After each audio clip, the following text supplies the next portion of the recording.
Bienvenue dans Smart Bourse, votre émission quotidienne pour rester à l'écoute des marchés chaque jour sur Bismart, du lundi au vendredi à 17h pour la grande édition en direct, à retrouver en replay chaque soir sur bismart.fr ou encore en podcast sur l'ensemble de vos plateformes préférées. Au sommaire de cette édition ce soir, il faudra sans doute laisser la poussière un peu retomber dans les prochaines heures et les prochains jours, mais la séquence que les marchés viennent de vivre est une séquence importante, cruciale, avec en premier lieu la Réserve fédérale américaine hier soir qui a sans doute délivré un pivot d'anthologie, Jérôme Powell ouvrant explicitement la voie à un cycle de baisse de taux à partir de l'an prochain, précisant que ces baisses de taux devaient bien être vues et perçues comme étant une recalibration de la politique monétaire au fur et à mesure que l'inflation continuera de refluer l'an prochain, tel que l'anticipe la Réserve fédérale américaine.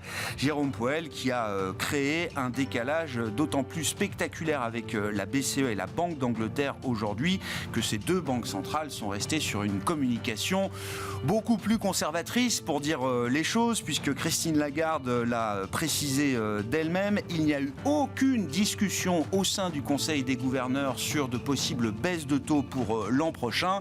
C'est à peu près le même discours qui a été tenu par le gouverneur de la Banque d'Angleterre, Andrew Bailey, avec d'ailleurs un comité de politique monétaire britannique assez divisé, puisque 3 des 9 membres du MPC étaient en faveur d'une nouvelle hausse de taux de la Banque d'Angleterre à l'occasion de ce meeting. Donc une Fed très dovish en absolu, encore plus dovish en relatif par rapport aux banques centrales européennes, sans compter la Banque de Norvège qui, elle, a même décidé de continuer de monter les taux à l'occasion du meeting qu'elle tenait aujourd'hui. Discussion à suivre évidemment avec nos invités de Planète Marché qui seront avec nous pour revenir sur cette séquence banque centrale. Du côté des marchés, la réaction depuis hier soir est massive avec un rallye généralisé de l'obligataire aux actions en passant par les matières premières. On voit l'once d'or qui bondit de 3% aujourd'hui, le pétrole également qui entame peut-être un rebond, et on notera dans le compartiment des actifs risqués et des marchés actions que ce sont les segments les plus délaissés qui remontent le plus aujourd'hui encore.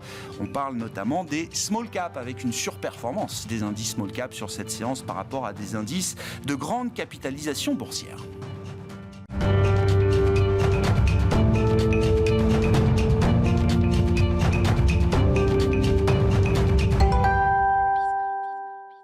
Avant d'entamer notre discussion de marché, les infos clés du jour et le détail des décisions des banques centrales avec Côme Dubois. Semaine de record pour la Bourse de Paris. Après avoir battu son record historique mardi, le CAC 40 récidive et établit un nouveau plus haut ce jeudi à 7653 points. Les marchés sont boostés par les décisions de politique monétaire des banques centrales, à commencer par celle de la Fed hier soir qui a laissé ses taux d'intérêt inchangés. Son président Jérôme Powell confirme que l'institution est à la fin de son cycle de resserrement monétaire et il indique désormais que des baisses de taux sont en vue pour 2024. Côté BCE, si l'institution indique laisser ses taux d'intérêt inchangés, sa présidente Christine Lagarde précise qu'il n'y a eu aucune discussion sur de possibles baisses de taux en 2024. Elle se réjouit néanmoins de voir l'inflation ralentir ces derniers mois. Les nouvelles projections de la BCE vont dans ce sens, avec un recul graduel de l'inflation au cours de l'année prochaine, qui devrait se rapprocher de l'objectif des 2% à partir de 2025. Du côté des valeurs, la majorité des composantes du CAC 40 sont dans le vert aujourd'hui.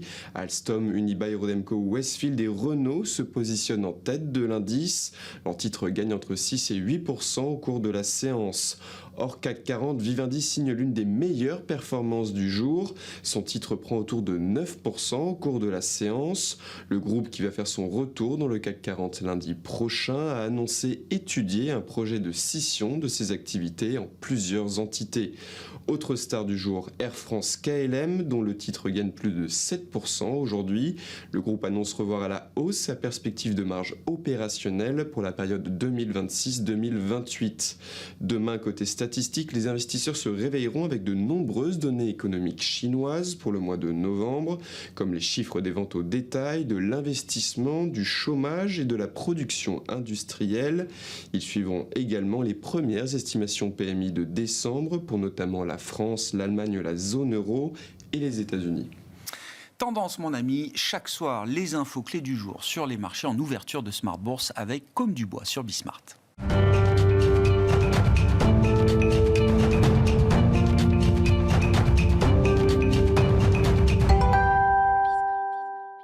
Trois invités avec nous chaque soir pour décrypter les mouvements de marché et trois geeks Banque Centrale, spécifiquement pour débriefer la séquence Banque Centrale, la dernière de cette année 2023, partant de la Fed hier soir, de la Banque Centrale Européenne, de la Banque d'Angleterre notamment aujourd'hui, et on suivra encore en début de semaine prochaine la dernière réunion de l'année pour la Banque du Japon. Mabrouk Chetouane est à nos côtés, responsable de la stratégie marché globaux de Natixis IM. Bonsoir Mabrouk. Bonsoir. Merci d'être là. Merci à Stéphane Déo de nous accompagner également. Bonsoir Stéphane. Bonsoir Grégoire. Vous êtes gérant senior chez Eleva Capital. Et Florian Yelpo est avec nous également à distance. Florian, vous êtes responsable macro chez Lombard Odier IM. Merci beaucoup de vous joindre à nous ce soir, Florian, pour revenir sur la séquence Banque Centrale.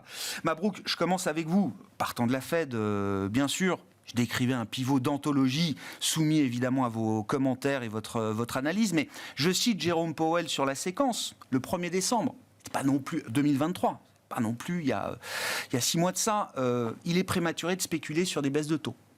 15 jours après, c'est-à-dire hier soir, Jérôme Powell, des baisses de taux sont en vue pour 2024. Nous sommes conscients du risque de maintenir un niveau restrictif trop longtemps. Nous sommes très concentrés pour ne pas commettre cette erreur. Il n'y a pas de raison que nous attendions que l'inflation soit revenue à 2% strictement pour commencer à envisager ou pour commencer à recalibrer notre politique monétaire. Que s'est-il passé en 15 jours ? Alors, le plot twist, il est effectivement assez intéressant.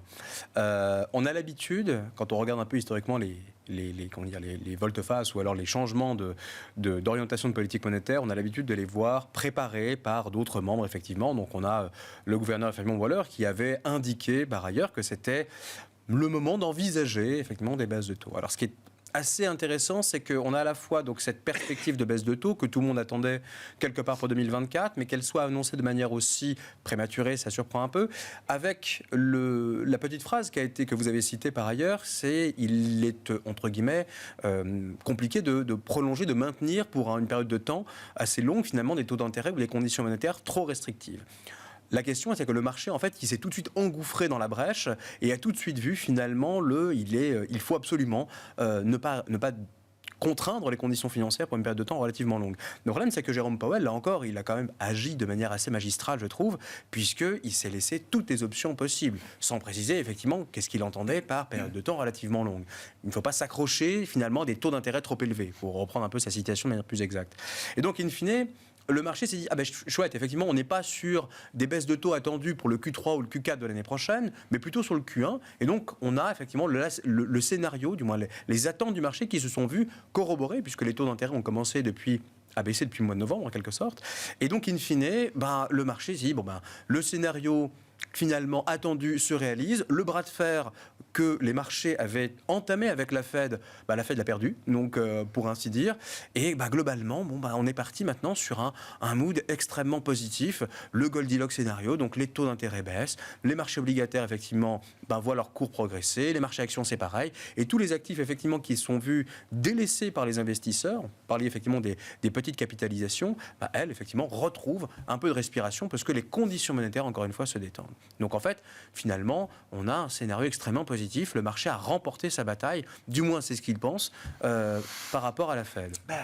Stéphane, vos commentaires évidemment sur ce qui s'est passé hier soir, en ayant suivi tous la conférence de presse de Jérôme Powell, à aucun moment je n'ai senti Jérôme Powell chercher sérieusement à s'inquiéter de l'assouplissement des conditions financières, remettre en cause le calendrier des anticipations de baisse de taux tel que le marché le voit pour 2024, ni même s'inquiéter d'un risque potentiel de surchauffe ou de redémarrage de l'économie américaine.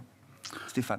Oui. Alors, pour être très honnête avec vous, j'ai été assez surpris hier soir. Je ne m'attendais pas du tout à ce qu'on ait un discours aussi dovish que ça. En fait, moi, il y a 3 points. Le premier point, c'est si vous regardez l'inflation, elle baisse, ça c'est indubitable. Mais si on regarde vraiment dans le détail, la Fed nous a dit l'indicateur principal, c'est le supercore. Bon, très bien. Alors moi, je regarde le Supercore, puisqu'on me dit de regarder le Supercore. Donc Supercore, caractérisé, c'est les... Donc en fait, vous enlevez pétrole, alimentaire, et puis vous enlevez après les prix immobiliers qui ont leur vie un peu... Si L'inflation des services hors immobilier, c'est comme ça que vous tu le regardez caractérises. sur les 3 derniers mois, on est sur une tendance à 5%. Donc oui, l'inflation baisse, mais enfin, quand on regarde vraiment dans les détails, on a un peu l'impression qu'on arrive sur le dur, et que le 2%, c'est plus du wishful thinking que quelque chose qu'on peut vraiment avoir. Bon. Après, c'est une vue de court terme, on verra plus tard. Si je regarde l'activité, je rappelle quand même que le PIB américain a progressé de 8% en termes nominaux au 3e trimestre. C'est pas mal, 8%. Donc, on me dit ralentissement, oui, alors on ne va pas rester à 8% pour les siècles et les siècles, mais enfin, on reste sur des tendances qui sont très fortes. On a eu les données de vente de détail aujourd'hui qui étaient bonnes, enfin, etc., etc. Le chômage est au plus bas historique. Donc voilà. Et après, il y a les conditions financières. Alors c'est assez rigolo parce que Powell nous a dit plutôt il y a quelques semaines les conditions financières sont restrictives, d'où l'interprétation du marché, c'est trop restrictif, il faut baisser les taux. Sauf qu'il y a la Fed de Chicago qui publie un indice des conditions financières et on est au plus bas depuis mars 2022. Alors pourquoi mars 2022 ? Parce que c'est la première hausse de taux de la Fed. Donc en fait, on n'est pas du tout sur des conditions restrictives. Au contraire, tous les indicateurs de conditions financières vous disent qu'on est plutôt assez relâché, détendu. Oui, très détendu. Moins restrictif qu'il n'y paraît peut-être. Donc quand je fais la somme, j'ai une inflation qui baisse indubitablement, mais on commence à voir une petite faiblesse sur la vitesse de la baisse, voire une stabilisation à un niveau qui est au-dessus de 2%. Une activité qui, oui, ralentit, mais on était à des niveaux stratosphériques et on reste sur des niveaux très très bons, et des conditions financières qui ne sont pas restrictives. C'est pas vrai. Quand on fait le calcul, Bloomberg a un indicateur, Goldman a un indicateur qui raconte la même chose.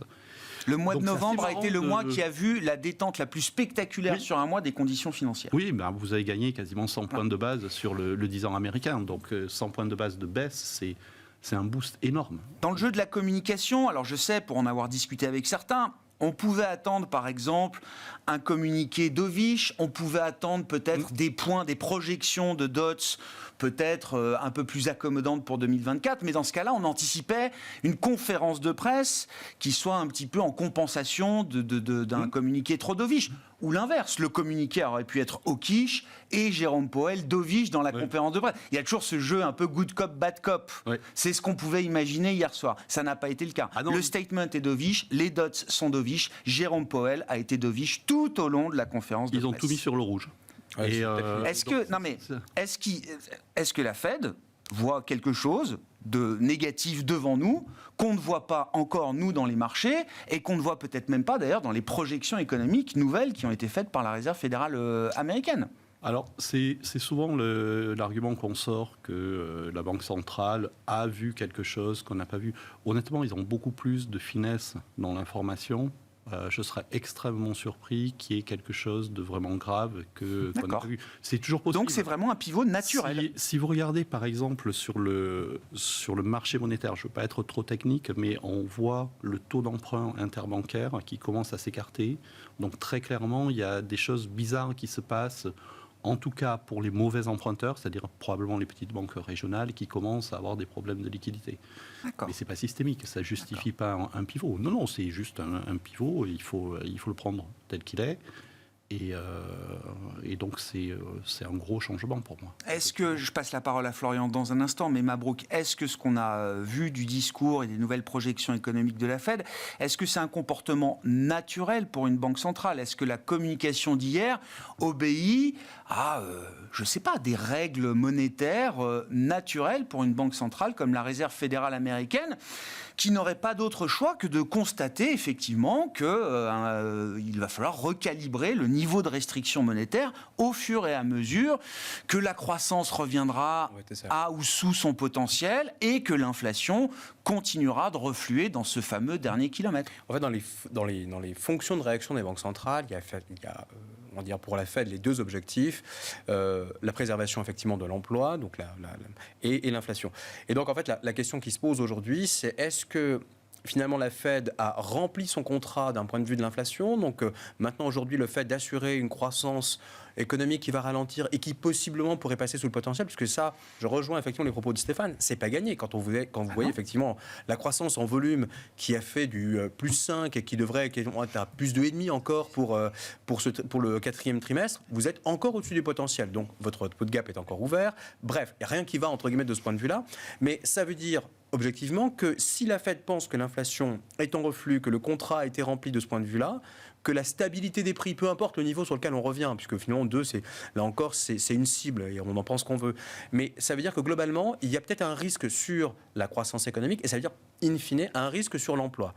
Mais là encore, le problème que nous avons, c'est que quand vous regardez le dernier job report, le dernier rapport sur l'emploi, il est très bon. On a eu les demandes hebdomadaires d'allocation chômage, ça vaut ce que ça vaut encore une fois. C'est de nouveau plus bas depuis, depuis 200 000. plus de 6 mois. Exactement, 200 ça 000. vaut quand même, oui. Et non, mais voilà, encore une fois, c'est la donnée qui est volatile, etc. Là, on se dit, il y a peut-être une inquiétude effectivement sur le second volet finalement de la politique monétaire, le second objectif, à savoir la préservation de l'emploi, que nous, pour le moment, nous ne voyons pas. Alors, est-ce que c'est une mesure de type forward-looking, c'est-à-dire qu'en gros, la Banque centrale se place dans le futur? Est-ce que la Banque centrale est plutôt en mode risk management? On va gérer finalement le pilotage de la remontée d'inflation, puisque ça fait partie effectivement des thématiques du soft landing.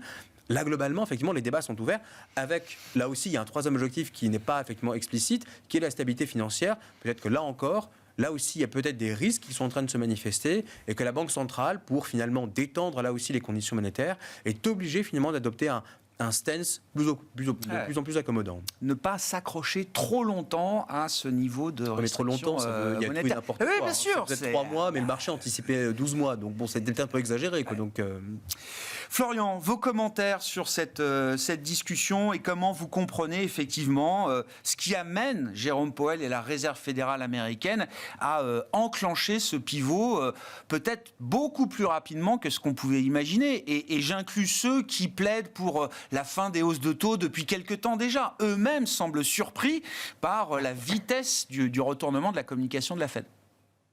Oui, tout à fait. Pour justement jouer un petit peu le geek de la Banque centrale, il y a une séquence dans la prise de décision de la Banque centrale. Déjà, on est sur un meeting où il y a révision des prévisions, comme vous l'avez dit. Ces révisions des prévisions, elles ont inclus des données qui n'intégraient pas le dernier rapport sur l'emploi, qui n'intégraient pas le dernier rapport sur l'inflation, qui sont ces rapports finalement qui donnent l'impression qu'il reste un peu d'inflation et qu'il y a encore pas mal de dynamisme dans le marché de l'emploi. Okay, deuxième élément, du coup, en conséquence de ça, on a des projections qui sont révisées à la baisse, à la fois sur la croissance, à la fois sur l'inflation, et on a l'impression qu'en réaction de ces simples 0,1 de révision en termes de croissance et en termes d'inflation pour 2024, ça suffit à intégrer désormais 3 à 4 baisses de taux en plus d'avant.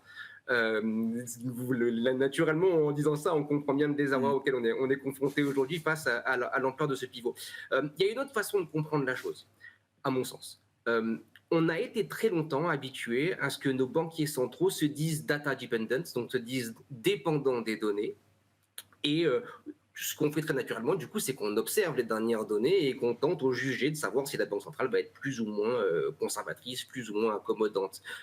Il semblerait qu'il y ait également un shift dans la façon, un changement dans la façon qu'a la Fed de conduire sa politique monétaire, c'est-à-dire de commencer à penser avoir confiance en ces modèles de prévision et dire, si nos modèles commencent à prévoir une dégradation de la croissance, à prévoir une dégradation de l'inflation, il est probablement désormais temps d'entamer d'ores et déjà un pivot. Okay. C'est pas complètement rare, hein. On l'a déjà vu en 2019, janvier 2019, la Fed entame un pivot avec les conséquences de marché que l'on connaît, et également, si on s'en souvient bien, la Fed baissait ses taux en 2008 alors que l'inflation était toujours très présente. Hein. Donc c'est pas non plus complètement nouveau. Maintenant, l'ampleur du pivot, il est significatif. Il est significatif au point d'avoir ramené les taux réels à 1,8% à 10 ans aux États-Unis. C'est-à-dire que désormais, les taux réels sont en dessous de la croissance structurelle telle que calculée par le FMI pour les États-Unis.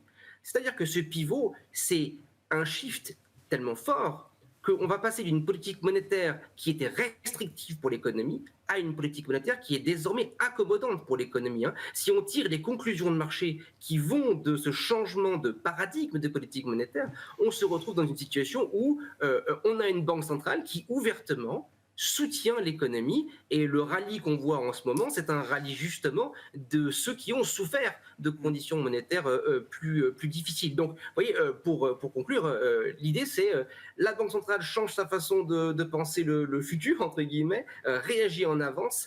Et je pense que ce pivot, il est encore plus profond qu'on ne le pense. C'est un pivot profond qui va amener une transition d'une politique monétaire qui est restrictive vers une politique monétaire qui est accommodante. Pas une politique monétaire neutre, une politique monétaire accommodante. Et vous saluez ça ou pas, Florence? Est-ce que c'est une nouvelle manière, dans un cycle atypique, après 3-4 années de crise majeure, est-ce que c'est une nouvelle manière de faire de la politique monétaire, avec beaucoup plus d'agilité, beaucoup plus de flexibilité peut-être qu'on pouvait en avoir par le passé? Est-ce qu'on peut saluer ça, ou est-ce qu'on peut regarder les choses différemment, en se disant que ce genre de revirement, ce genre d'engagement également peut-être vis-à-vis du marché sur la suite, c'est aussi prendre un risque pour Jérôme Powell? Alors évidemment, c'est prendre un risque. Maintenant, pour dire les choses autrement, le scénario de soft landing, donc d'atterrissage en douceur de l'économie américaine, a vu sa probabilité augmenter comme jamais. C'est-à-dire que si on a une chance, si la Fed a une chance de délivrer ce fameux scénario de soft landing qu'elle n'est jamais arrivée à délivrer de toute son histoire, c'est maintenant, c'est avec cet immense pivot auquel on est confronté aujourd'hui. On expérimente quelque chose, je pense, en tout cas, qu'on n'a encore jamais connu dans l'histoire. C'est un risque macro significatif qui n'est pas sans rappeler, évidemment, l'erreur de Burns, les années 60. On laisse l'inflation filer autour de 3%, 3,5%, 4%, 4,5%, et au bout d'un moment, elle est entrenched, comme on dit en anglais, c'est-à-dire qu'elle est tellement visqueuse dans l'économie qu'on s'en débarrasse au prix d'une séquence de 2 récessions très profondes. Ça, c'est le risque auquel la Fed nous confronte aujourd'hui. Stéphane, il est passé où le traumatisme Arthur Burns? Enfin, Jérôme Powell nous a bassinés avec cette histoire, je le dis un peu trivialement, mais il y a encore un an, il fallait une récession, il fallait amener la croissance sous le potentiel, il n'y avait pas d'autre chemin que celui-là pour ramener l'inflation à l'objectif de 2%. Non seulement le discours a complètement changé, mais on se demande s'ils ne sont pas en train de prendre le risque de répéter l'erreur d'Arthur Burns au milieu des années 70. Je pense. Et s'ils le font, pourquoi? Pour répéter ce qui a été dit de manière différente, je pense que le débat sur le soft landing, il est quasiment évacué maintenant. On a une relance budgétaire qui est extrêmement forte. Le déficit a encore progressé le mois dernier, donc on a un gouvernement qui a le pied au plancher, très clairement, et on a une banque centrale qui est passée de restrictif à légèrement accommodant. Donc moi, je vois mal comment on peut avoir un accident sur la croissance aux États-Unis dans les trimestres qui viennent. Sauf choc exogène, s'il y a problème géopolitique. Bon, je mets ça de côté. Donc le soft landing, pour moi, maintenant, il a une probabilité qui est extrêmement élevée. Le problème, c'est, pour répéter différemment une fois de plus ce qui vient d'être dit, c'est une surchauffe de l'économie. Ouais. Vous avez un taux de chômage qui est au plus bas historique, ou en tout cas très proche des plus bas historiques. On est en train de remettre de l'huile sur le feu. Le risque, c'est effectivement que si malheureusement j'ai raison sur l'inflation qui a du mal à casser les 3%, vous vous retrouviez avec des pressions salariales. Je rappelle quand même que pour les bas salaires, on est sur des pressions salariales qui sont de l'ordre de 5% à l'heure actuelle. Alors que l'inflation est plus proche de 3, vous redonnez du pouvoir d'achat. Alors, c'est très simple de prévoir la consommation aux États-Unis. Quand vous donnez le pouvoir d'achat, ils le dépensent. Donc, ça passe dans les tuyaux. C'est fluide. Oui, c'est très fluide. Donc, la conso va très bien tenir. Et il y a une petite subtilité, c'est que je pense qu'on sous-estime énormément l'IRA. Vous savez, le Inflation Reduction Act, qui est en fait une incitation fiscale à investir. Et ce cher Donald Trump a dit qu'il allait annuler l'IRA. Alors, je ne sais pas pourquoi, mais bon, c'est Donald. On verra. Donc, vu le nombre d'États républicains qui profitent de l'ARR, on verra si Donald Trump, revenu au pouvoir potentiellement... voilà. Je suis d'accord. Ceci dit, comme il a dit ça, vous êtes en train de dire aux entreprises, il y a un effet domaine, sautez dessus tout de suite, parce qu'on ne sait jamais ce qui peut se passer dans un an. Donc, Donc Trump participe à la surchauffe de la croissance américaine sans être à la Maison-Blanche. Oui, vous avez la conso qui ne peut pas baisser. Je ne vois pas comment elle peut baisser. En plus, il y a un effet richesse qui est très fort. Vous avez les capex qui vont tenir. Donc oui, je pense qu'il y a un vrai sujet. On risque d'avoir ce qu'on n'a pas vu depuis un quart de siècle, c'est-à-dire un cycle de surchauffe et puis une bonne vieille récession comme on avait avant le dot-com. D'accord, oui. Ben oui, ça finit mal, cette histoire-là. Parce qu'il a bien conscience de ce risque-là, Jérôme Poel. Enfin, il faut pas être naïf, Mabrouk. Comment vous comprenez ? Est-ce que c'est le prélude qui prépare les esprits peut-être, je le dis, à un changement d'objectif, de l'objectif d'inflation, sachant qu'hier soir, il répète que non, c'est 2%. Ce dernier kilomètre, avec des conditions de marché, des conditions financières aussi assouplies qu'elles le sont aujourd'hui et peut-être encore plus demain, le dernier kilomètre, il peut être long. Très long encore, alors. Et d'autant plus long que si le scénario du soft landing, effectivement, se produit, alors jusqu'où on va, entre guillemets, softer, j'ai envie de dire, hein, donc jusqu'où on va atterrir, globalement, enfin, dans nos projections, c'est simple, hein, on atterrit sur le potentiel. Le potentiel, si on estime qu'il est à 1,7, globalement à 8, ça veut dire qu'il n'y a pas de récession. C'est tout simple, ni plus ni moins. Et 1,7 à 8% de croissance aux États-Unis en rythme annualisé, sur un an, c'est quand même une performance de croissance, alors même que tout le monde prophétisait, on peut-être pas répéter l'erreur de 2023, où finalement tout le monde attendait une récession qui ne s'est jamais produite, bien au contraire. La croissance a même accéléré en 2023 par rapport à 2022, et bien finalement on va avoir cette fois-ci un petit atterrissage, et ce qui veut dire un output gap qui ne se ferme pas, dépression inflationniste, et donc in fine on va se retrouver avec un monde qui aura profondément changé aux États-Unis, c'est-à-dire on va avoir, Stéphane le mentionnait, l'IRA qui va produire de plus en plus d'effets. Ça a commencé en 2023, ça va continuer en 2024. Et donc cet effet, par ailleurs, multiplicateur, dont on maîtrise mal, par ailleurs, les contours, parce qu'il transite par des incitations fiscales. C'est assez inhabituel, par ailleurs. Et donc, in fine, ça va produire des effets qui vont être positifs et multiplicatifs sur l'investissement et sur le potentiel. Si jamais ils parviennent, les Américains, à ce miracle qui est savoir de préserver le potentiel, voire même de le remonter après une crise, là, j'ai envie de dire, il n'y a aucune raison de maintenir une cible d'inflation effectivement à ce niveau-là. En tout cas, elle doit bouger elle aussi. C'est tout simplement de la logique pure. Et c'est une logique comptable. Il n'y a aucune dimension stochastique à l'intérieur. Et donc, in fine, on nous prépare peut-être effectivement à avoir une politique monétaire finalement qui ne va pas revenir vers, entre guillemets, un taux d'intérêt qui serait un taux d'intérêt neutre de 2,5% par exemple, comme c'est le cas effectivement dans les dot plots, mais possiblement beaucoup plus haut.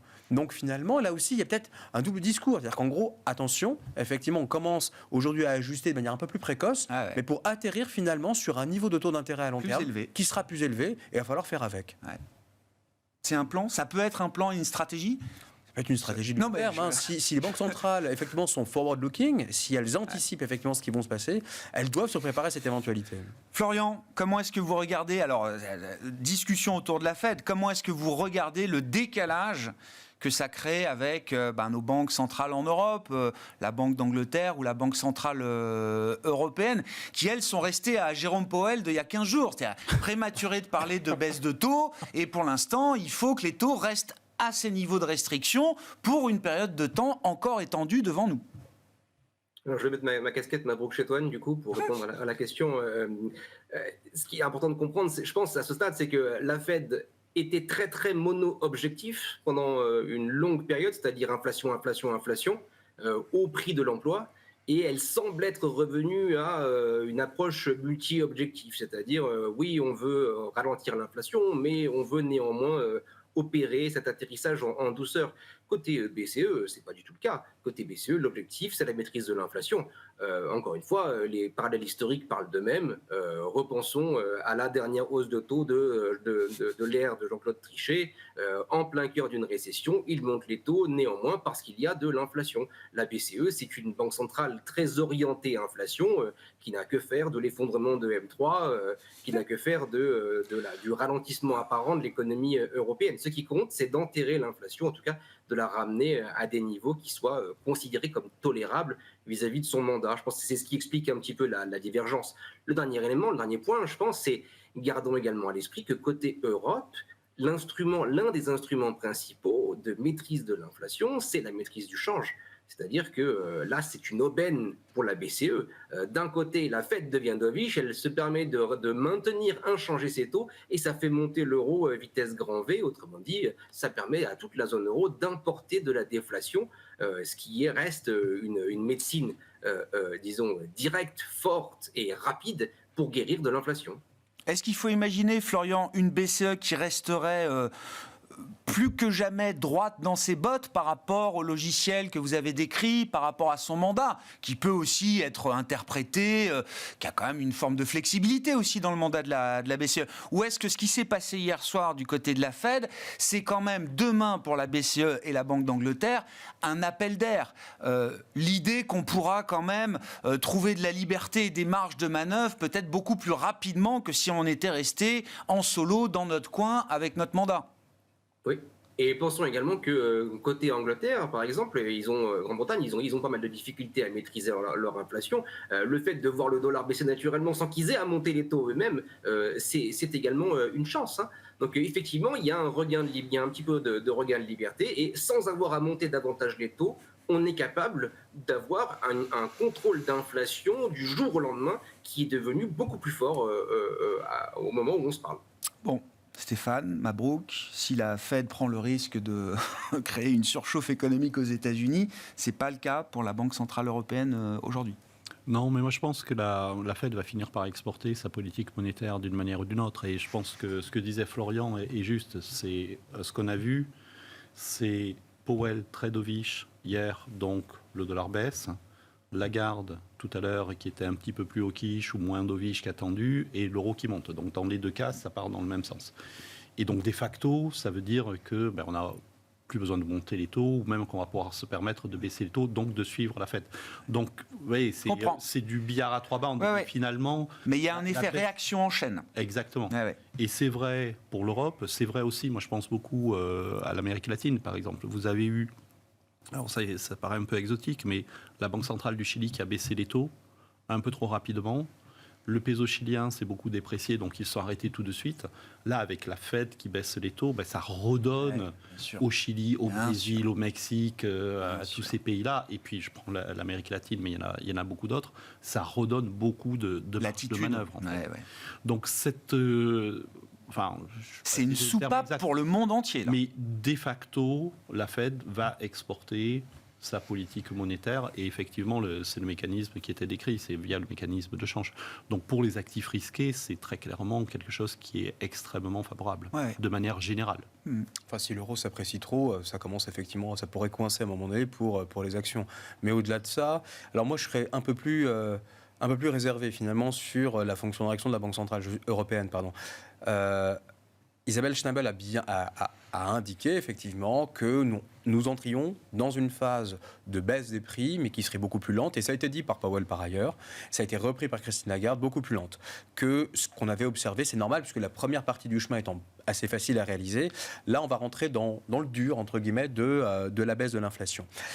Et ce dur-là, du coup, il faut voir effectivement de quelle manière on l'opère dans une zone qui n'est absolument pas optimale sur le plan effectivement monétaire, dans le sens où c'est absolument pas homogène. C'est-à-dire qu'en gros, quand on est une banque centrale et qu'on doit gérer effectivement la politique monétaire de plusieurs pays qui n'évoluent pas de la même manière, que ce soit sur le plan de l'inflation, on se souvient de l'Espagne par exemple, qui avait une inflation qui était inférieure à 2%. C'est reparti, et il y a de fortes chances pour que ça continue de repartir, puisque l'économie espagnole se porte plutôt bien. L'économie allemande ne va pas bien du tout. Mais sur un malentendu, encore une fois l'an prochain, avec la stabilisation du secteur manufacturier, ça pourrait bien se passer. Donc globalement, quand vous regardez les projections de croissance pour l'an prochain, c'est pas catastrophique en Europe.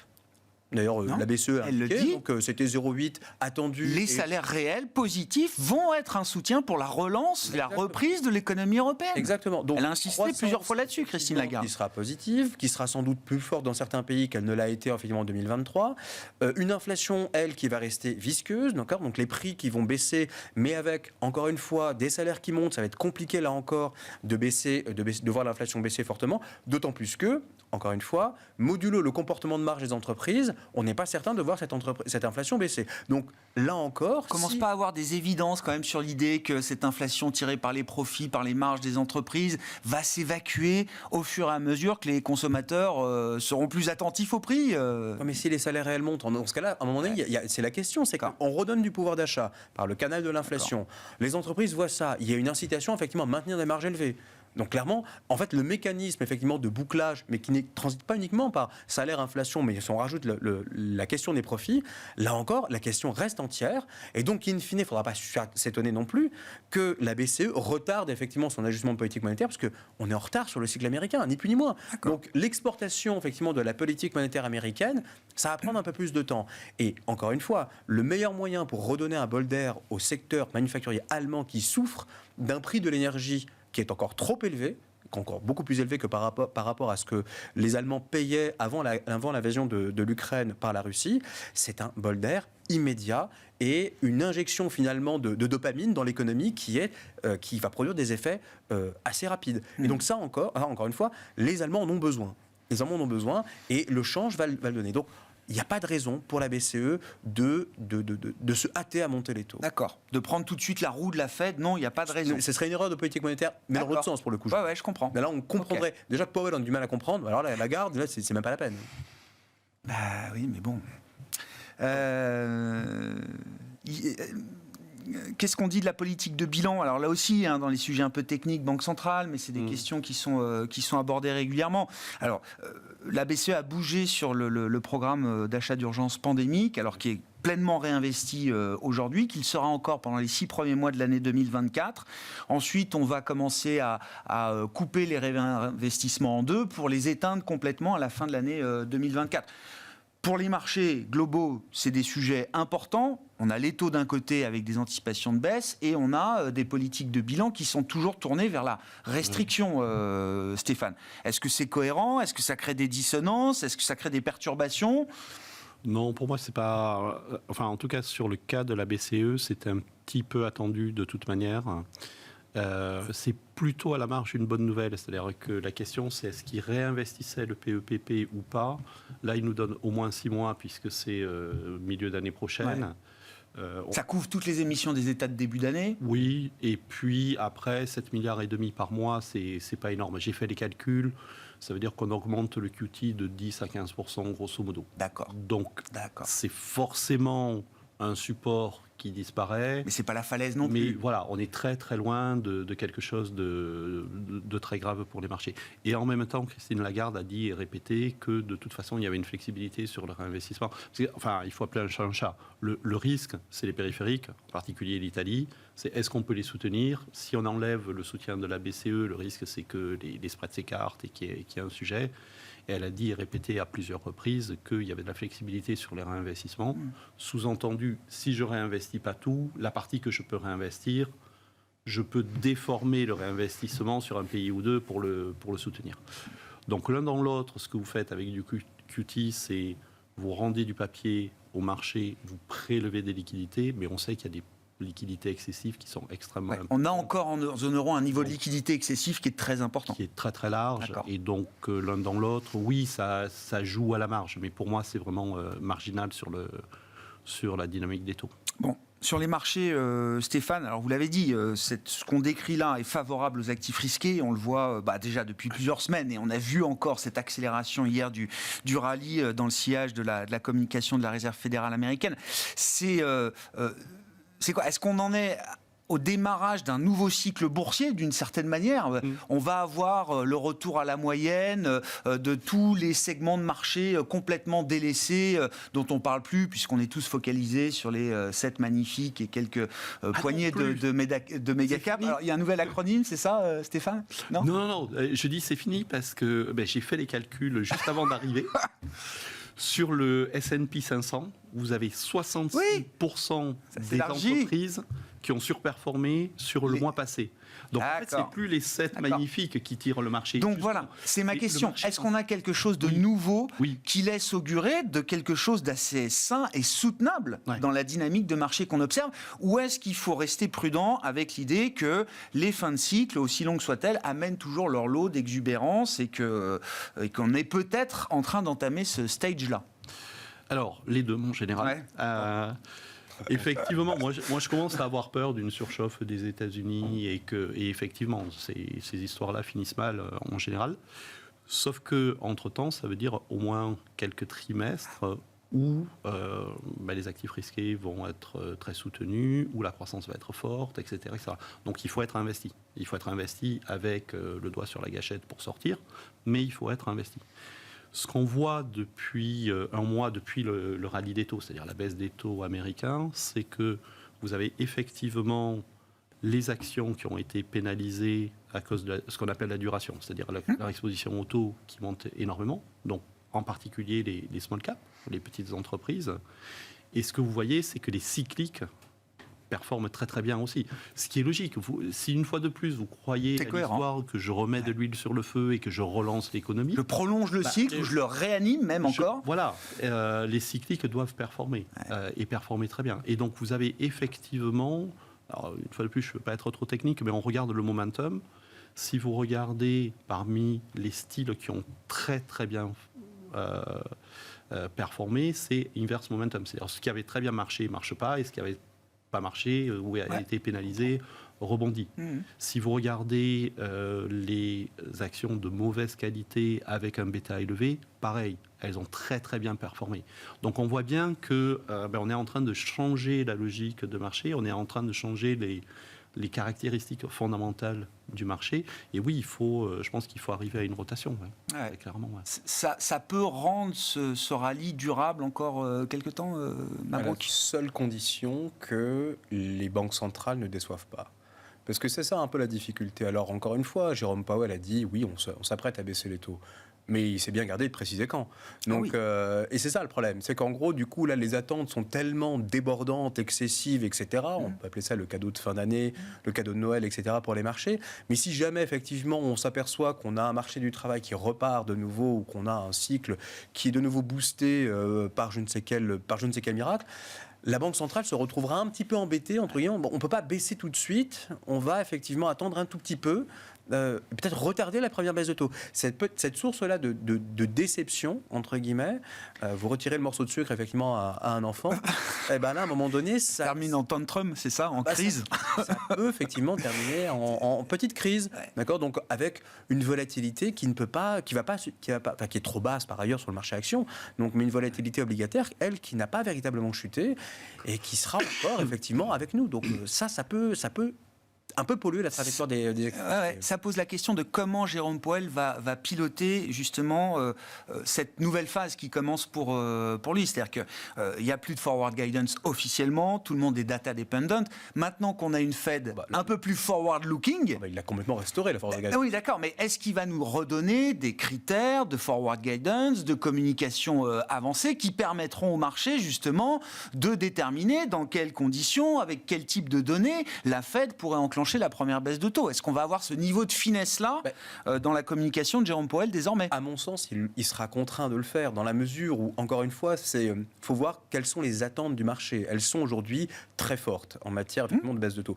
Donc, en laissant planer le doute trop longtemps, en ne donnant pas de précision finalement sur pas un calendrier, il y a le dot plot pour ça, mais bon, le dot plot, là encore, quand vous comparez le dot plot par rapport aux attentes du marché, donc les projections médianes des membres du FOMC, là encore, on est sur deux points du cercle de manière qu'on est totalement opposés. Donc, il y a trop d'attentes. Et donc, pour gérer ces attentes, gérer finalement les anticipations de marché, il va falloir communiquer. Et il va falloir préciser effectivement quels vont être les critères, les mesures qui vont être retenues par la Réserve fédérale pour pouvoir commencer à enclencher ces baisses de taux. Le problème qu'on a encore une fois aujourd'hui, on le citait tout à l'heure, c'est que l'ensemble des critères objectifs que l'on regarde, à savoir la croissance, inflation, etc., aujourd'hui ne militent absolument pas pour des baisses de taux. Donc, pas tout de suite. Oui. Non, pas tout de suite, évidemment. Oui. Mais si on pense, il n'y a pas de falaise en face de nous en termes de croissance, ni en termes d'inflation, ni en termes d'activité. Donc, si on pense que globalement, ça ne va pas s'effondrer tout de suite, ni même ça ne va pas non plus refluer tout de suite, j'attends de voir effectivement de quelle manière, mais ça, la Fed sait très bien faire,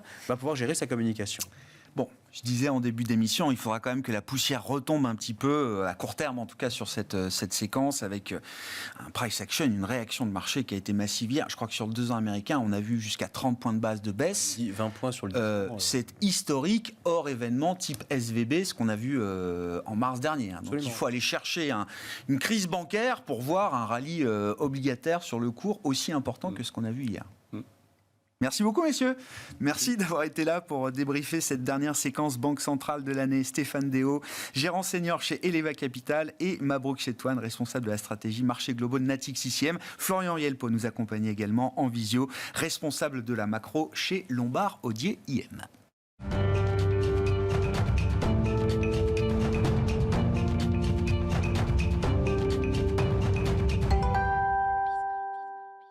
Nous continuons de parler des banques centrales à l'occasion de cette dernière série de réunions et de communications des banquiers centraux pour cette année 2023 dans le sillage de la Fed hier soir, avec la communication aujourd'hui notamment de la Banque d'Angleterre et de la Banque centrale européenne. C'est Gilles Mouek qui est avec nous en visioconférence, chef économiste du groupe AXA.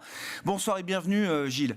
Merci beaucoup d'être avec nous. Je décris ça comme un pivot d'anthologie peut-être dans l'histoire de la Réserve fédérale américaine, puisqu'à 15 jours à peine, je cite à nouveau Jérôme Powell, le 1er décembre, il est prématuré de spéculer sur des baisses de taux. Jérôme Powell, hier soir, moins de 2 semaines après, nous sommes conscients du risque de maintenir un niveau restrictif pour trop longtemps. Des baisses de taux sont en vue désormais. Il n'y a pas de raison que nous attendions que l'inflation soit strictement revenue à 2% pour commencer à réfléchir ou à recalibrer notre politique monétaire. Quelle différence en 2 semaines ? Oui, alors même que les données n'inspiraient pas nécessairement beaucoup plus de confiance sur la vitesse de la désinflation, parce qu'entre-temps, on avait eu un chiffre d'inflation pour le mois de novembre, il n'y avait rien de particulièrement engageant, enfin rien de catastrophique, mais stabilisation de l'inflation sous-jacente à 4% en glissement annuel, c'est quand même beaucoup, alors qu'on était dans une phase de ralentissement quasiment chaque mois de ce glissement annuel. Dans le détail de l'inflation sous-jacente, toujours cette divergence lancinante entre baisse du prix des produits manufacturés, ça c'est très bien, mais c'est assez exogène, c'est lié à l'appréciation du dollar, à la faiblesse de l'inflation en Chine, etc. Mais poursuite de l'accélération des prix des services. Et ça, c'est normalement le moteur domestique de l'inflation qui le détermine. Donc, moi, après ce chiffre d'inflation, je m'attendais à ce que, encore plus, si je puis dire, à ce que Powell essaye de calmer le jeu, essaye de calmer le marché. C'est pas du tout ce qu'il a fait hier, alors même qu'il en avait les moyens, entre guillemets, parce que la prévision qui est sortie était une prévision très en deçà de ce que le marché price, puisque le marché price maintenant, et ça devient complètement délirant, 150 points de base de baisse de taux d'ici la fin 2024, si je ne m'abuse, alors que la Fed communiquait sur 75 BP. Donc il aurait pu insister beaucoup là-dessus, dire voilà, c'est notre scénario, c'est notre baseline, oui, on va vers une baisse des taux, mais calmons-nous. Il n'a pas du tout tenté, j'ai trouvé ça très surprenant, au point que je me demande si dans les jours qui viennent, peut-être en janvier, parce que là on s'approche de la trêve des confiseurs, si on ne va pas avoir des membres du FOMC qui vont commencer à, eux, prendre la parole pour essayer de calmer un peu le jeu. Parce que Powell s'est quand même mis un petit peu dans une seringue, là. C'est-à-dire qu'il y aura peut-être beaucoup de chance. Et l'inflation sous-jacente dans les premiers mois de 2024, ça va peut-être ralentir beaucoup et ça lui permettra ex post de passer pour un visionnaire, mais il a pris beaucoup de risques. Et une chose qui m'inquiète beaucoup pour le coup, c'est cette interconnexion entre ce que fait la Fed et le marché, au sens où depuis quelque temps, on avait quand même énormément de transmission de la politique monétaire à l'économie réelle, les taux longs avaient remonté, les spreads de crédit avaient quand même commencé à s'écarter un peu. Tout ça se détricote, ce qui fait que les conditions financières totales, c'est-à-dire en prenant en compte les taux longs, par exemple, ou les taux de refinancement des entreprises, commencent à se flexibiliser. Et ça, c'est pas forcément ce dont on a besoin, alors qu'on a une économie américaine qui est encore très allante. Donc, ce refus de la part de Powell d'essayer d'orienter le marché vers un peu plus de prudence, c'est pas simplement un problème de com, c'est aussi à la fin un vrai problème de politique monétaire, parce que ça veut dire que les conditions financières aujourd'hui sont peut-être plus suffisamment restrictives aux États-Unis. Je suis pas franchement un faucon en général. Pour qu'on arrive à dire des choses pareilles, oui. Il faut que mais j'ai un peu ce sentiment, Gilles, aussi d'un monde un peu à l'envers, où les doves sont même pris de court par ce qui s'est passé hier soir. Et dans le jeu des banques centrales, il y a toujours l'idée good cop, bad cop. On aurait pu avoir un communiqué, des dots un peu au quiche et une communication dovish de Powell, ou l'inverse, comme vous dites. Ça n'a pas été le cas. Il sait bien, il est bien conscient, Jérôme Powell, que quand il tient ce genre de discours, il valide, il endosse en partie, en tout cas, les anticipations de marché. Il sait que les conditions financières vont plus être avec lui dans la lutte contre l'inflation. Donc il sait qu'il prend le risque de voir une désinflation ralentir dans le dernier kilomètre aux États-Unis, voire de recréer ou de créer une surchauffe de l'économie américaine. Tout ça peut être totalement assumé, volontaire, dans le cadre d'une stratégie, Gilles ? Honnêtement, je n'y crois pas. Enfin, je n'arrive pas à voir quel est... je l'avais écrit dans mon preview, et j'avais tort, parce que j'avais écrit « Je ne comprends pas quel pourrait être l'upside pour les banques centrales à endosser les anticipations actuelles du marché. » Je ne vois pas l'intérêt de le faire. Parce que deux choses l'une. Soit le marché a raison. Et à la fin, oui, les banques centrales sont obligées de baisser beaucoup. Mais l'endosser aujourd'hui, alors qu'il n'y a aucune urgence, surtout aux États-Unis, l'économie se porte quand même bien, c'est prendre le risque de nourrir encore plus ces anticipations de marché et d'arriver à des niveaux qui, pour le coup, ne font plus aucun sens. Donc, je n'arrive pas à voir la logique de cette affaire-là. J'ai toujours du mal à parler d'erreur de communication parce que Jay Powell a une expérience incroyable, il est là depuis très longtemps, donc il sait ce qu'il fait. Mais j'ai vraiment du mal à comprendre ce qui s'est passé. Alors, ce que j'ai fait ce matin, c'est que j'ai relu un peu à tête reposée parce que j'ai peut-être fait une erreur, c'est de regarder en direct la vidéo de Jay Powell. Et quand on le lit, donc sans le body language, sans les hésitations ou les insistances de l'orateur, ça fait un peu moins dovish. C'est-à-dire qu'il a quand même appuyé sur les bonnes touches, il a quand même dit, voilà, l'inflation reste quand même élevée, etc. Mais c'est comme si, il avait sa liste de mots-clés, il les a dit, mais l'enrobage total, le discours total n'est pas en ligne avec ces quelques mots-clés qui auraient dû aboutir à une réunion de décembre assez plate, quoi. C'est très étrange. Ouais, il est quand même allé, je crois, parce que je l'ai regardé en direct aussi, alors je le relirai à tête reposée, Gilles, mais je crois même qu'il est allé, en répondant à une question, à confirmer que le timing des hausses de taux avait même été évoqué à l'occasion de ce meeting. Alors évidemment, quand on parle de politique monétaire, c'est toujours des jeux à plusieurs bandes, sachant que 24 est une année électorale, évidemment, aux États-Unis, hein. Ben oui, mais c'est là où justement, c'est ce que je comprends encore moins, si vous voulez. C'est-à-dire que si on tombe un peu dans la théorie du complot, ce que en général j'évite de faire, et qu'on me dit en fait c'est une électorale, donc la Fed ne veut pas prendre le risque de baisser ses taux trop bas, donc pendant la campagne, on voudrait baisser plus tôt, etc. Bon, ça me paraît déjà un peu tiré par les cheveux, mais mettons que ce soit ça. Mais ça demanderait un peu plus de, c'était un peu flagrant, quoi. Donc, un peu plus de finesse. C'est vraiment, c'est vraiment trop simple et c'est vraiment trop visible. Donc, vraiment, j'y crois pas, quoi. Bon. Donc j'imagine qu'au regard de ça, Gilles, et je le disais en introduction, c'est peut-être une erreur de communication. Voilà, ce que je veux dire, c'est que j'arrive pas à m'enlever de l'idée que c'est peut-être une erreur de com. Bon.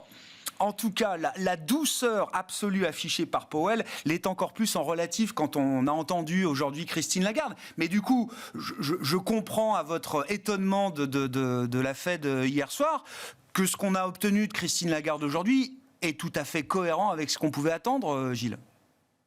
Oui. C'est un peu plus au quiche que ce que j'aurais attendu, mais on est dans l'épaisseur du trait, quoi. C'est-à-dire que c'est effectivement, moi, ce qui me semblait être l'approche logique, qui consiste à dire oui, bon, la hausse des taux est terminée, soyons clairs. Isabelle Schnabel l'a dit explicitement la semaine dernière. Donc, bien évidemment que le prochain mouvement de la BCE, c'est une baisse, ok. Mais quel est l'intérêt pour la BCE d'en parler maintenant? Aucun. On verra. On verra où on en est début 2024. Et rien d'ailleurs de ce que dit Christine Lagarde aujourd'hui l'empêcherait de faire ce que le marché price. Parce que, attention, si vous, encore une fois, vous lisez très précisément, certes, elle parle de plateau, elle dit qu'on ne passe pas comme ça d'une hausse à une baisse, mais la dernière hausse, elle remonte à septembre. Donc, il n'y a rien dans ce qu'elle a dit aujourd'hui qui la mettrait dans une position difficile au deuxième trimestre l'année prochaine. Si jamais il fallait baisser avant juin, c'est mon baseline, mais elle peut le faire. Elle peut baisser en avril s'il faut, ou en mars, elle peut le faire. Mais voilà pourquoi aller se lier les mains, entre guillemets, avec une communication dovish aujourd'hui. Il n'y a pas d'urgence. Certes, l'économie européenne ne va pas très bien, c'est moins qu'on puisse dire, mais on a encore une inflation qui est quand même un tout petit peu charnue. Moi, je suis absolument d'accord pour dire que l'analyse technique la plus simple vous dirait que, effectivement, les prochains prints d'inflation vont être un peu moins favorables que ceux qu'on a depuis quelques mois. Donc voilà, il n'y a pas d'intérêt à aller comme ça nourrir ou valider des anticipations de marché. Ce qui me frappe, moi, en fait, bizarrement, c'est que, alors qu'il n'y avait aucune ambiguïté dans les propos de Christine Lagarde, et d'ailleurs, au passage, saluons quand même la performance, parce qu'elle était malade, elle a le Covid, elle l'a dit pendant la conférence de presse, et elle a quand même tenu, bravo, quoi, chapeau. Oui. C'est pas un truc facile, et elle a quand même tenu la com de manière vraiment très, très maîtrisée. Parce que voilà, il y a toujours les critiques de Christine Lagarde, mais là, franchement, chapeau. Ce que je voulais dire, c'est que je pense qu'elle a peut-être surcompensé, entre guillemets, et elle est peut-être allée encore plus loin que ce qu'elle avait prévu de dire dans le hawkish, précisément à cause de la Fed hier soir.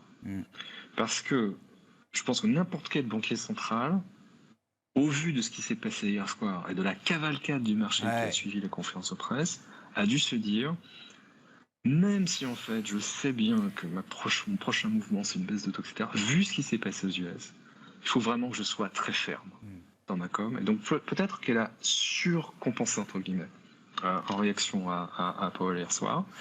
Et un autre élément, et là peut-être un peu inquiétant, c'est que si vous regardez les anticipations de marché sur les baisses de taux de la BCE en 2024, elles n'ont pas changé, quasiment pas. En tout cas, je l'avais regardé il y a une heure, quasiment pas changé. Alors qu'on a quand même un discours de Christine Lagarde qui a été absolument non ambigu. Donc, on a une situation où le marché est tellement en attente de ces baisses de taux, est tellement unidirectionnel dans ses vues, que Powell est plus dovish que prévu. Alors là, c'est la cavalcade, c'est la fête, c'est Noël. Et même quand Lagarde est un peu plus hawkish qu'attendu, il n'y a pas de père fouettard. Et le marché finalement ne révise quand même pas ses vues. Et encore une fois, je suis franchement l'inverse d'un faucon, mais même moi là, sur la quantité totale de baisse de taux qui est pressée par le marché aujourd'hui en Europe, oui, tout est toujours possible, mais ça me paraît quand même très très agressif. Et encore une fois, ça ne semble pas tenir compte de ce que dit de manière ferme et aujourd'hui, je pense assez convaincante, à la présidente de la BCE. Enfin, il faut écouter les gens, quoi. Je crois que c'est à peu près pareil pour le gouverneur Bailey de la Banque d'Angleterre. Là aussi, le marché regarde plus de 100 points de base de baisse de taux. Ce qu'a pu dire Bailey aujourd'hui est passé complètement à la trappe. Gilles, bon, il faudra que la poussière retombe un peu, effectivement, peut-être après ces derniers meetings de Banque centrale. Et puis, vous évoquiez Christine Lagarde et sa compétence. Je renvoie au papier d'Éric Albert dans Le Monde. Vous êtes cité, vous défendez Christine Lagarde et sa compétence. On est à mi-mandat de Christine Lagarde à la tête de la BCE, après avoir dirigé le Fonds monétaire international et avoir été ministre de l'économie française. Merci beaucoup Gilles. Gilles Mouek qui était avec nous en visioconférence pour cette séquence Banque centrale, chef économiste du groupe AXA.